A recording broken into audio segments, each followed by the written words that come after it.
When I bought the Hewitt farm, I thought I had finally found what I needed.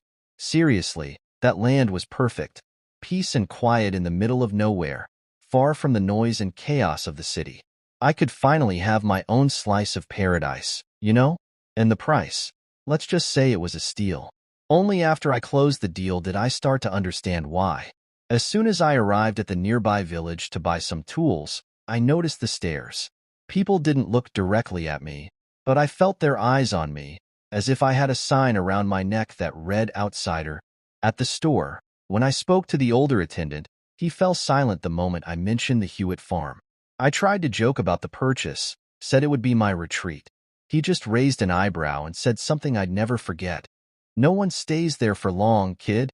Of course, I brushed it off. I thought it was all exaggeration. Maybe the folks in the countryside had their superstitions, like small-town nonsense, you know? After all, nowhere in the contract did it say I had to believe in ghost stories to live there. The first few months were calm, better than calm, actually. I woke up with the sunrise, the air was fresh, and the farm felt alive. I managed to organize the house, prepare the land for harvest, and started to get used to the solitude. Sometimes, at night, I heard strange sounds outside, but I thought it must be some animal, maybe coyotes. After all, I was in the middle of Texas, right? Then came the harvest season. During this time, I started waking up earlier to keep an eye on the crops, making sure nothing was wrong. That's when I saw the footprints for the first time. It was just me out there, so naturally, I felt uneasy. But when I looked closer, I began to notice something odd about them. They were large, almost human-like, but with fingers longer than any foot I'd ever seen. And the worst part, the scratches. Around each footprint, there were scratch marks, like something had used its hands to crawl or support itself. At first, I tried to ignore it. I brushed the footprints out of my mind, told myself I must be tired, seeing things where there was nothing. But every night, the footprints would reappear. And with each morning, they were closer to the house. The footprints were getting closer, and I won't lie, I started feeling that chill down my spine every time I stepped outside in the morning and saw them. I didn't know what to think anymore. At first, they stayed out in the field, scattered around the crops, as if it was some lost creature or, I don't know, some vandal trying to scare me. But then they started showing up on the porch. That night, I couldn't sleep. I decided it was time to confront whatever it was. I grabbed my flashlight and the rifle I kept stored in my room, and I waited. I sat in the dark, with the flashlight off, just listening to the silence around me. I could hear the wind outside rustling the trees and the sound of my own breathing. Man, at that moment, I wanted to believe it was all in my head, you know? But deep down, I knew something was off about that land. It was past 3 in the morning when I heard it. Footsteps. They weren't light, like some animal. They were heavy, dragging, as if something big was walking with difficulty. The sound came from the side of the house and slowly got closer to the porch. I gripped the rifle tightly and felt my heart race. I had no idea what to expect, but I knew I wasn't alone on that farm. Then I saw the shadow pass by the window, slow, as if it was toying with me. And that's when I saw something I'll never forget. It was tall, hunched over, and its skin looked gray, like that of a corpse. Its eyes were deep, hollow, like black holes. It was as if the whole thing had no life, yet was still there, aware of my presence. I tried not to move, barely breathing. And then, as if it sensed I was watching, it stopped right in front of the window. It slowly turned its head and looked at me, even in the dark. Then it opened its mouth and let out a scream. It was a high-pitched, desperate sound, something I never thought a living being could make. It was like the sound of pure agony, a mix of rage and suffering that froze me to the bone. The thing started to move towards the door, and I knew I had to get out of there. I stood up slowly, trying not to make a sound, and headed toward the barn. Just as I was almost there, I heard the scream again, even louder, as if it had realized I was trying to escape. I dashed into the barn, shut the door, and pressed myself against the wall, trying to control my breathing. Outside, I heard its footsteps circling the barn, slowly, as if it knew exactly where I was. I stayed there in the dark, trying to make no sound at all. My heart was pounding so hard it felt like it echoed in the silence of the barn. Outside, the heavy footsteps continued, slow, as if it were exploring every inch of the walls. I huddled in closer, rifle aimed at the door, but to be honest, I had no idea what a shot would do against that thing. All I could do was wait. Then, it started scratching. The sound of claws or nails. I don't know what it was, scraping against the wood echoed throughout the barn. I felt every fiber of my being tremble at that sound.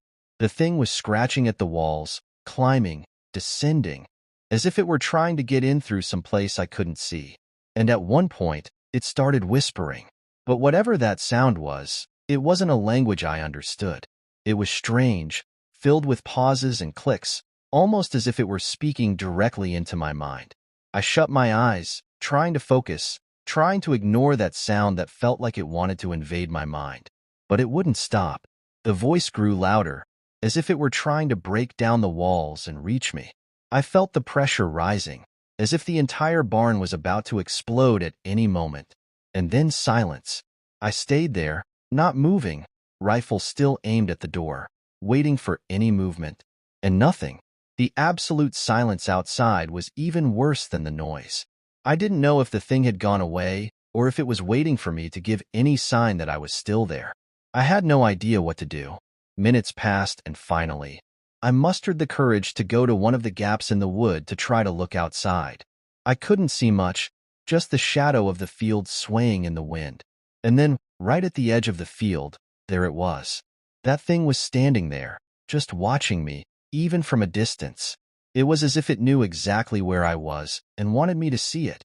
It slowly raised one hand and made a beckoning motion with its finger, as if it was calling me. At that moment, I felt a mix of pure terror and a rage I didn't know I had. It was as if that thing was playing with me, daring me to come out of the barn and face whatever it was. I wanted to go out, put an end to it once and for all. But at the same time, my instinct told me to stay put, quiet, waiting for it to leave. But each second that passed with that figure standing there, calling me, brought me closer to my breaking point.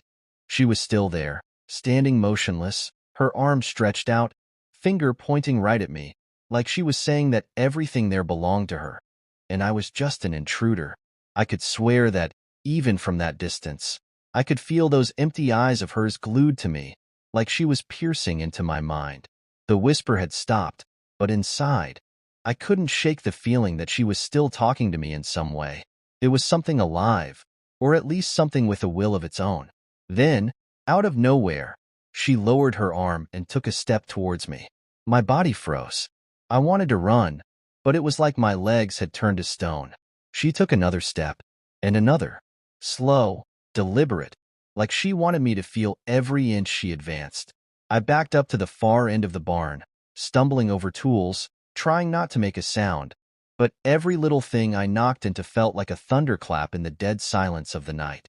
And then, I heard it, the sound of the barn door scraping against the ground, so slow that every second felt like an eternity. I knew I wasn't safe in there anymore. That thing had trapped me, and now, it was coming inside. I raised the rifle, getting ready to shoot at whatever came through that door. I could see a shadow stretching through the cracks in the wood. And then, her face appeared. The thing stopped in the doorway, half covered in shadow, but I could still make out her twisted shape, her gray, wrinkled skin, and those hollow, dark eyes. She didn't move, just stared at me. And then, out of nowhere, she opened her mouth, but instead of screaming like before, she started whispering again, that low, incomprehensible murmur that seemed to hammer right into my mind. I lost it. I squeezed the trigger and fired. The shot exploded in the air, echoing off the barn walls. The creature staggered back from the impact but didn't fall. She took a step back, with a hole in her chest, and smiled. That twisted, empty smile made me freeze all over again. I stood there, rifle still aimed at her, not knowing what to do. That thing should have dropped, but it was standing there, with that hole in its chest that, instead of bleeding, just seemed to widen, darkening like it was some bottomless pit. She took another step inside, her body twisting, bones cracking like old wood. The smile, That horrible smile was still there, only now it was wider, more open, like she was enjoying what I'd done. It was like she was feeding on my fear, soaking up everything I felt and growing stronger from it. And me, I felt my mind starting to slip. The pressure in my head returned, that feeling of her invading my mind. Only now it was even more intense, almost like she was trying to make me forget who I was, why I was there. I took a few steps back, my back hitting one of the barn beams. I was trapped, with nowhere to go. The whispering continued, but now it was echoing inside my head, each word, if they were even words, vibrating within me, driving me to the edge of madness. I tried to cover my ears, but the sound was still there, relentless. No matter what I did, she kept whispering. At that point, I knew I had to get out of there, no matter what. I dropped the rifle, turned, and ran to the other side of the barn, where a small window sat high up. I climbed up the stacked crates, trying to hold on to the sides to reach the opening, but my arms were shaking so bad that I could barely grip anything. Her whisper was getting louder, more intense, like it was screaming inside my head. I managed to reach the window, opened it, and threw myself out, landing hard on the dirt. I didn't look back. I just ran across the field, the sound of that whisper still echoing in my mind. I could feel her right behind me, that any second now she would grab me. Fear pushed me to run faster than I thought possible. When I finally reached the property fence, I turned to look. She was there, standing in the barn entrance, just watching me again, like she knew I couldn't really get away. I stayed there, leaning against the fence, my legs shaking, chest burning from running so hard. But even though I was terrified, I couldn't look away. She stood there in the barn doorway, just watching me, with that same smile, a smile that felt like a warning. I wasn't welcome there. I never had been. And in that silence, I understood what I had to do. There was no other way. I had to leave. I went back home, grabbed only the essentials, and left the rest. When I got into my truck and started it up, I glanced in the rearview mirror. In the dark, I saw her shadow slowly moving across the field, like she was waiting for me to finally disappear. When the farm was behind me, the weight of fear still clung to me. Actually, I knew it would never leave. That farm, those lands, it was like she was part of them, something alive in that place. I never went back. I never told anyone, except now. And sometimes, at night, when the wind passes through the trees near my new home, I still hear that whisper in the back of my mind, like she left a little piece of herself with me. Man, I don't even know where to start this story. When I look back, I wonder how everything changed so fast. We always lived on that farm in Minnesota, me and Mark, taking care of the land and the cattle, living that chill life, you know? It was our inheritance, the only thing left from our parents after they passed away. At first, it was just hard work and a quiet routine. But that summer, oh man, that summer was different. The first signs that something was off were so subtle that, honestly, we didn't really pay much attention. It was like the place was alive in a strange way. I remember being in the workshop, trying to fix an old chainsaw, and I noticed that the screwdriver I had left on the table had disappeared. I looked everywhere for it, and days later, it just showed up again, underneath a pile of sketches. At the time, I thought I might have just forgotten it, but over time, it started to get weird. Then there were the doors. Those damn doors that suddenly locked themselves. I was sure I locked the front door every night, but in the morning, it was open. We started joking that the house had a spirit, but deep down, I felt a chill run down my spine every time that happened. And there were the footprints in the barn. One night, when I got there, I saw marks in the dirt, like someone had passed through, but the only thing in the barn was our cattle. But the turning point was that night. I woke up in a cold sweat, feeling a weight on my chest, like something was pressing down on me. When I finally managed to open my eyes, I saw a dark figure at the foot of my bed. My heart raced. I tried to scream, but my voice wouldn't come out. It was like I was trapped in my own body. And then the figure moved, gliding toward me, and I felt cold fingers on my forehead. The last thing I remember is the darkness swallowing everything around me. When I woke up, the sun was rising, and everything seemed normal, but I knew it wasn't. That feeling that something was very wrong wouldn't leave my mind. I wasn't sure if it had been a nightmare, but a part of me knew it was real. I tried to tell Mark, but he just laughed, thinking I was exaggerating. He'd always been the more skeptical one between us. But I had a visceral fear of what I had seen. It felt like something was watching me, waiting for the right moment to reveal itself. So we decided that the next night, we would watch the barn together. I didn't want to be alone.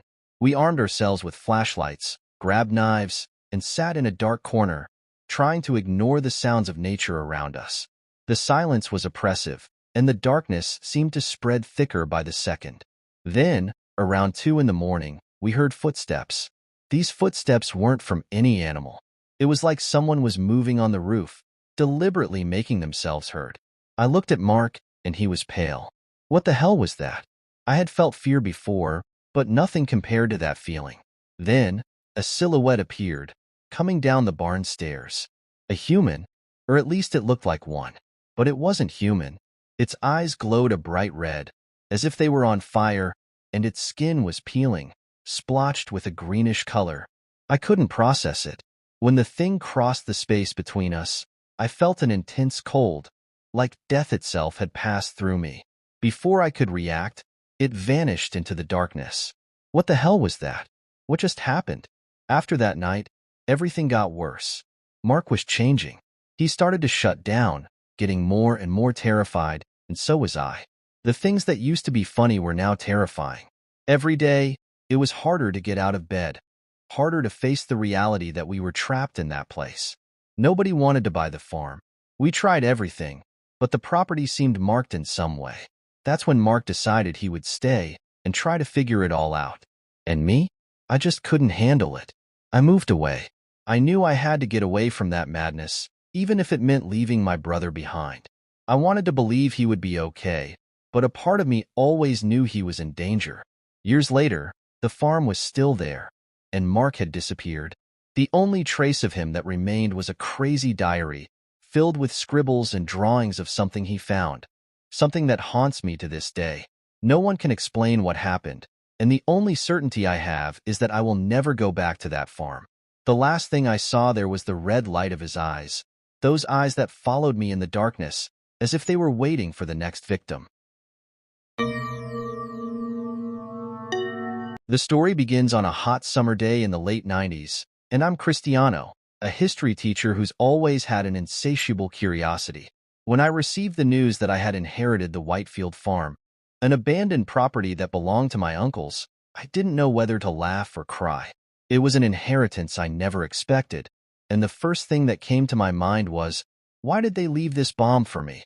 The farm was located in a remote area of Idaho, far from any city. It was one of those places where you can see the horizon stretching for miles, and the silence is so deep that you can hear the echo of your own thoughts. I always knew that my uncles had mysteriously disappeared years ago. Searches were conducted, but nothing was found. For most people, the farm was just a mystery, but for me, it was a chance to discover what really happened to them. When I arrived at the farm, a cold feeling settled in my stomach. The property was covered in dust, and the vegetation seemed to have taken over the place. It was as if time had stopped there. The house, with its broken windows and crumbling roof, seemed to be watching me, and I felt like every step I took echoed in the emptiness. I entered through the front door, which creaked ominously. The smell of mold and rotting wood was almost unbearable. I looked around and saw the furniture covered with white sheets, as if the ghosts of those who had lived there were still present. As I explored, a strange feeling began to grow within me, a mix of excitement and fear. I knew I needed to understand what had happened to my uncles, but a part of me also wanted to run away and never look back. In the first few days, I spent time exploring every corner of the farm. During one of these explorations, I found an old diary tossed on a dusty shelf. It was small and somewhat torn, but my curiosity led me to open it. The pages were yellowed, and the handwriting was a bit irregular but still legible. The first entries talked about life on the farm, about hard work, harvests, and even happy moments. However, the last entries were different. My uncle started to describe visions he had at night. He spoke of figures that appeared in the darkness, dressed in clothing from another time. What caught my attention the most was when he wrote about them, whispering something about a curse hanging over the farm. I laughed at that. What else could it be but the delusions of someone living in isolation? But as I continued reading, my heart began to race. There was a tone of desperation in his words, as if he was trying to warn me of something terrible. That night, as I tried to sleep, the sound of galloping horses invaded my thoughts. It was an intense noise, as if something was approaching. I got out of bed, my heart racing, and went to the window. What I saw left me in shock. The darkness outside seemed alive, and the sound of hooves echoed in the night. I decided to investigate, despite the growing fear inside me. I put on a jacket and stepped outside, each step echoing as if I were treading in a forbidden place. When I got outside, the night was oppressive, and the air was charged with a strange energy. I looked around, expecting to see something, but the darkness seemed to absorb everything. And then, in the midst of the silence, I heard it again, the galloping. But this time, it sounded closer. It was then that I saw the tracks, paw prints in the dry earth, as if something had passed by just moments before. I stepped closer, examining every detail, but nothing made sense. My stomach churned, and a feeling of unease began to consume me. The tracks were too large to belong to a normal horse, and the darkness, which until then seemed only an absence of light, now appeared filled with intentions. In that moment, I realized that the farm was not just an abandoned property. It held deep secrets, something there wanted me to stay. And when I returned inside, the last thing I expected to see was a hooded figure standing at the door. Adrenaline surged, and instinct took over. I ran inside, locked the door, and the feeling that I was no longer alone in that farmhouse haunted me all night. Whatever was there with me had something to say, and I was about to discover that sometimes the past doesn't want to be forgotten. That night was one of the longest of my life. Fear consumed me, and I couldn't sleep. The sounds I heard the previous night still echoed in my mind. The knocks on the window, the whispers, and especially the hooded figure at the door. It was as if the farmhouse itself was trying to warn me of something, but I didn't know what. With the dawn, light filtered through the broken windows, but the feeling of apprehension didn't dissipate. I knew I needed to understand what was happening. With a bit of courage, I grabbed the flashlight and went outside again. The first thing I noticed was that the paw prints were still there, along with the burned symbol I found the morning before.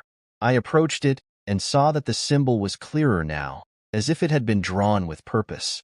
I didn't know what that meant, but the idea of leaving the farm without uncovering what really happened tormented me.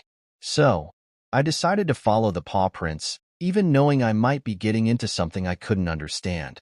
The tracks led to the back of the property, near a denser area of trees. As I got closer, I noticed that the atmosphere was changing. The air felt heavier, and the vegetation was strangely quiet. The sound of galloping horses still echoed in my mind. But now, as I walked, I heard something else. It was a kind of murmuring, as if many voices were talking at the same time. And the feeling that I was not alone returned with full force. I stopped in a clearing and found an old well covered with a wooden lid. It was partially covered with leaves and branches, but there was something about it that attracted me. The murmuring seemed to be coming from there. Without thinking twice, I approached the well, and when I looked inside, I felt my heart stop. The walls of the well were covered with symbols similar to the one I had found burned in the ground. It was as if that place was a portal to another reality. And then I saw it. At the bottom of the well, there were figures, shadows of people in old clothes, who seemed to be trapped. The feeling of panic overtook me, and in a sudden impulse, I began to back away. But before I could leave the clearing, the hooded figure appeared again, this time closer, stepping out from the shadows of the trees. I tried to scream, but no sound came out. The figure extended its hand, and in that moment, I felt a wave of pain and despair. It was as if all the stories and tragedies of the farm were being pushed onto me, revealing what had happened to my uncles. They didn't disappear. They were consumed by the farm. What I saw in that well were not just shadows, but souls trapped in a cycle of pain, condemned to wander eternally because of a curse that no one could understand. The hooded figure was the guardian of this curse, responsible for keeping the souls trapped and ensuring that no one left with the truth. I felt I needed to get out of there. I couldn't stay another second. I ran back to the house, but the darkness seemed to follow me. The voices grew louder, almost screaming, and I knew I was being watched. When I reached the door, I locked it and looked out the window. The figures began to gather around the house, shadows moving as if trying to reach me. With my heart racing, I grabbed my things and went to the car. The feeling that the farm wanted to trap me there intensified, but I couldn't let that happen. I started the car, and as I pulled away, I looked back. The house stood tall, but it seemed more threatening than ever. The hooded figure was at the door, watching me with a vacant gaze, and the voices were now screams of despair. As I left the farm behind, I knew I would never return. The Whitefield farm was now just a place marked by tragedies and lost souls. The stories I uncovered there were etched in my mind, and I knew that whatever was there was still seeking new victims, trying to perpetuate a cycle of pain. And so, the farm was left behind. But the echo of horses and the shadows of souls still haunt me, as if I carry a piece of that land with me. Sometimes, at night, I wonder if it's still possible to hear the cries of the trapped souls, and if anyone will ever have the courage to return and face what's hidden in the Whitefield farm.